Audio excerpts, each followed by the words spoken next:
A China tem sofrido muitos golpes ultimamente, mas tem um plano mestre para 2030 e esse plano já está enfrentando problemas. Bem-vindo ao China Sem Censura, eu sou Chris Chappell. Este episódio é possível graças ao patrocinador desta semana, Outskill. A Outskill já treinou mais de 10 milhões de pessoas no mundo, incluindo muitos espectadores do China Sem Censura que consideraram isso valioso. O artista de luz 1863 disse que participou do seminário Mastermind da Outskill, concluiu e valeu a pena. Debbie Paduca comentou que não tinha notado o avanço da inteligência artificial e seu potencial. Não é só propaganda, realmente muda o jogo ao participar. Em apenas 16 horas você vai aprender como criar agentes de IA, automatizar fluxos de trabalho, conectar todas as suas ferramentas de software e usar IA para economizar muito tempo. Toda semana existem muitos cursos de treinamento em IA por aí, mas a Outskill é diferente.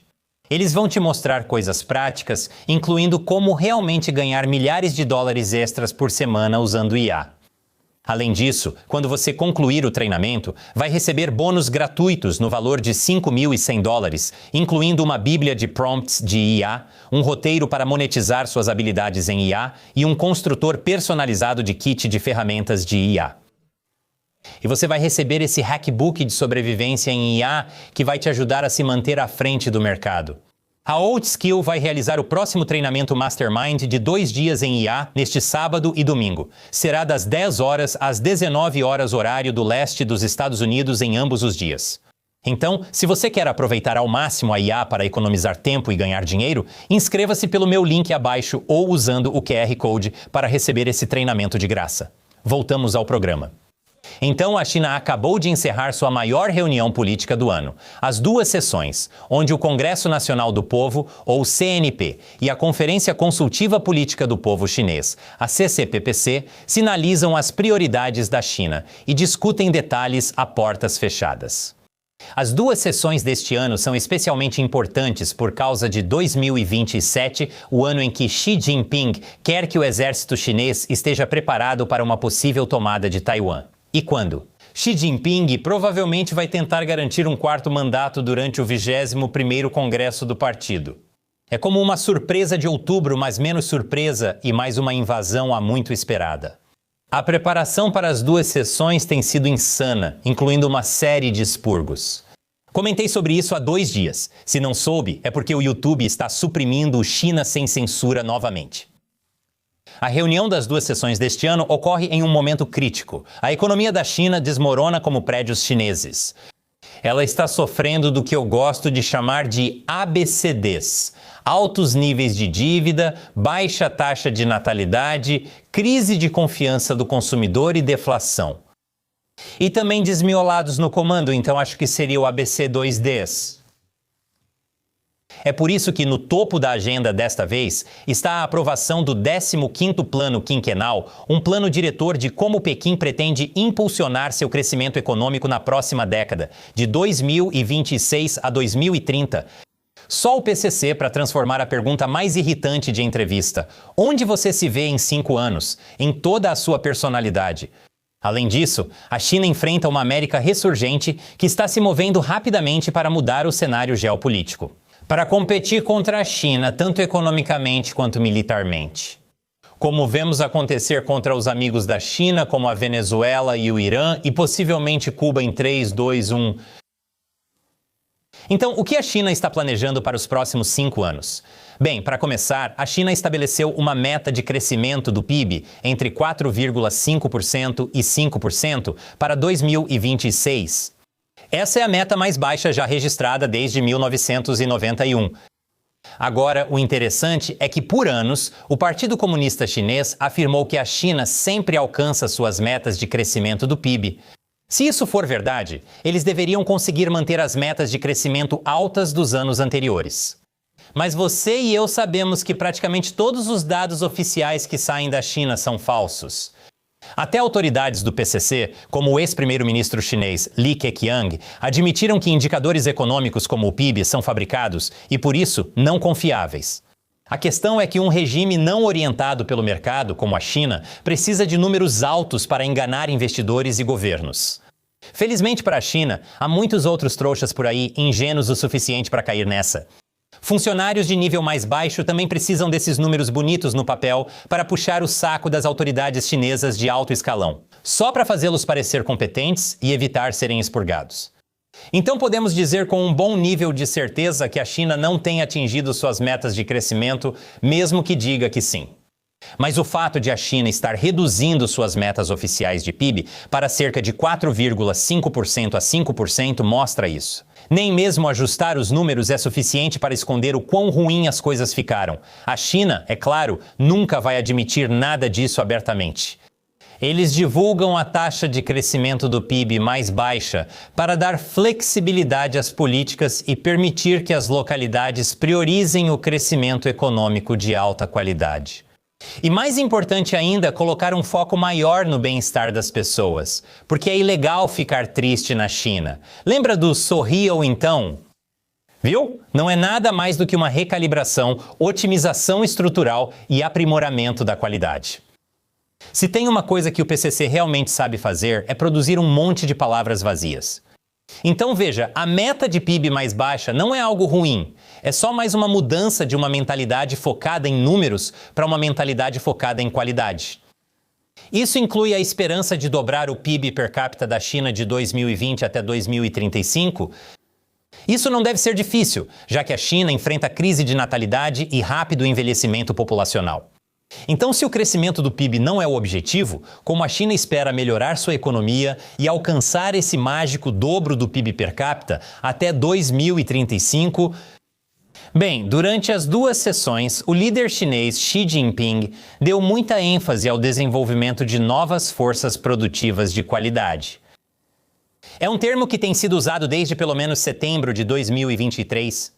Basicamente, isso significa que a China quer usar a intervenção do Estado para desenvolver tecnologias de ponta como IA, computação quântica, robótica, biomedicina, semicondutores, baterias e redes móveis 6G, ao mesmo tempo em que depende menos de países estrangeiros como os Estados Unidos para isso, exceto, é claro, por roubar toda essa tecnologia dos Estados Unidos. Mas isso não conta como depender deles, né? O principal objetivo da China é deixar de ser uma economia de manufatura barata e se tornar uma potência tecnológica. Mas há um desafio. Por décadas, a economia da China tem funcionado com dívidas crescentes e investimentos em infraestrutura, especialmente no setor imobiliário. Mas então, no início dos anos 2020, a bolha imobiliária da China estourou. E estourou é a palavra gentil, ou uma frase mais precisa seria: ela desmoronou de forma mais intensa, no sentido figurado, do que os prédios deles desmoronam no sentido literal. A China está tentando afastar sua economia do antigo sistema, mas nunca se recuperou das consequências que vieram depois, em mais de um sentido. Na verdade, isso continua atormentando a China. Os governos locais, que historicamente dependiam da venda de terras, estão recorrendo a qualquer coisa para sobreviver.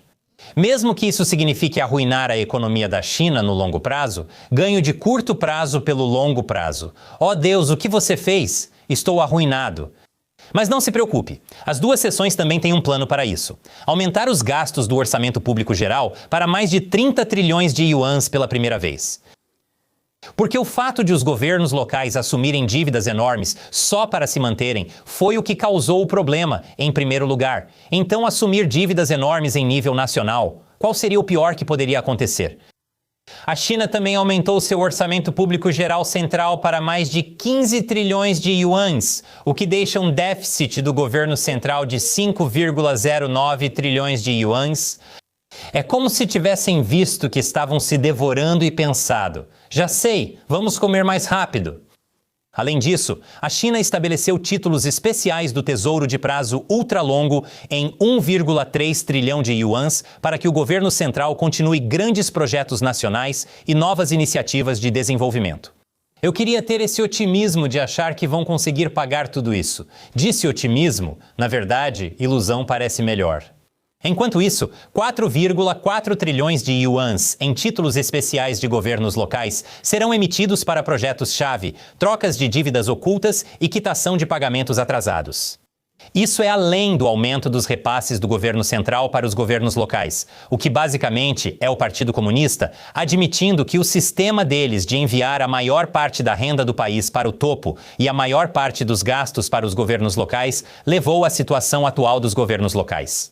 consumindo a economia do país para sobreviver e dizendo: ok, agora vamos te socorrer desta vez, o que não muda absolutamente nada a longo prazo. Viva o comunismo!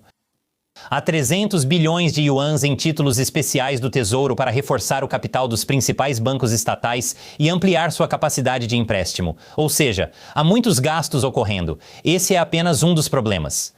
Todos esses gastos são apenas um curativo em problemas que são muito profundos na economia da China, tipo realmente profundos. E a receita para manter esse nível de gasto simplesmente não existe. Os governos locais reduziram suas metas de receita para este ano, o que implica que os governos locais estão tendo dificuldade para arrecadar dinheiro suficiente. E podem ficar cada vez mais dependentes do governo central para resolver dívidas, o que certamente dará certo. Afinal, quando confiar no comunismo para resolver questões econômicas já deu errado? Sem mencionar as tentativas anteriores, se a dívida da China continuar crescendo, isso pode levar facilmente a uma espiral da morte, onde a maior parte ou toda a receita do país é usada para pagar juros e refinanciar dívidas antigas. Uma maneira de resolver esse problema é desenvolver uma economia doméstica de consumo mais forte, e o Partido Comunista Chinês sabe disso. Para enfrentar a baixa demanda interna, o Partido Comunista Chinês criou um fundo fiscal especial de 100 bilhões de yuans e ofereceu subsídios para coisas como emprego, medicamentos, cuidados infantis e para os idosos. Sem contar os projetos de revitalização e desenvolvimento em áreas com grandes populações de minorias étnicas, que certamente serão úteis para tibetanos, uigures e outras minorias. A China está tentando apagar, mas ainda se recusa a fazer qualquer coisa. Isso vai transformar o país em uma economia de consumo, apesar do que a mídia estatal chinesa gostaria. Você acredita que isso acontece porque a China odeia a ideia de dar muito poder aos consumidores? Tem outro problema. O impulso da China por novas forças produtivas de qualidade incentiva a involução. O tipo de competição feroz que torna extremamente inviável fazer negócios e resulta em uma produção absurdamente excessiva. Painéis solares e veículos elétricos chineses baratos e de baixa qualidade mostram que a mão de obra chinesa barata prejudica a si mesma. Parabéns, você se sabotou. A China está supostamente enfrentando a involução ao implementar regulamentações de capacidade, padrões de energia e supervisão de qualidade, além de reforçar medidas que impedem os governos locais de usarem subsídios ilegais para sustentar empresas zumbis, que são empresas que basicamente já morreram, mas continuam funcionando. Não é nome de comédia de escritório da Netflix. Se a China busca desenvolver indústrias do futuro, o desperdício, principalmente em uma sociedade comunista, são inevitáveis. E se o mundo impuser mais tarifas e outras medidas de restrição comercial contra porcarias chinesas baratas e não houver demanda doméstica suficiente para esses produtos, então as novas forças produtivas de qualidade podem evoluir para novo excesso de capacidade em larga escala, corroendo ainda mais as margens de lucro e possivelmente causando desemprego em massa. Começo a pensar que o Partido Comunista Chinês mandou o povo comer amargura porque talvez logo isso seja tudo o que terão. E sabe o que mais atrapalha o milagre econômico? A obsessão da China por segurança? A China está planejando aumentar os gastos com defesa em 7% este ano. É uma porcentagem um pouco menor do que nos anos anteriores. Mas isso não significa que a China está reduzindo os gastos militares, como a Bloomberg afirma.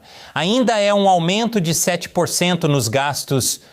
O que significa que a China ainda está muito focada em se preparar para algo como, sei lá, começar uma guerra mundial. Isso pode explicar parcialmente por que estamos vendo a China dar tanta ênfase em aumentar a produção de grãos, assim como de energia. Em resumo, o Partido Comunista Chinês sabe que a economia da China está ruim. E eles estão tentando fazer algo a respeito, mas tudo o que estão tentando é apenas mais do que já tentaram antes. Concentrar o poder no topo, gastar dinheiro como se não houvesse amanhã, agir como um idiota no cenário mundial. E reforçar o exército para lidar com a reação inevitável. Sem falar nos expurgos, não vamos esquecer dos expurgos, que não incentivam exatamente os funcionários locais a relatarem as coisas de forma honesta. Como resultado, a perspectiva econômica da China para 2026 parece altamente pessimista para eles. Essa é a minha previsão, como otimista.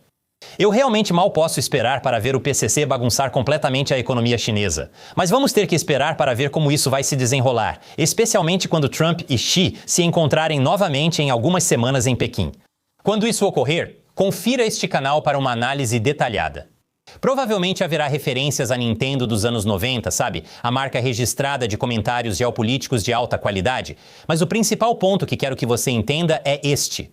Algumas pessoas, principalmente na grande mídia e think tanks, gostam de papaguear a ideia de que a China sempre vence, independentemente do que ela ou países como os Estados Unidos façam.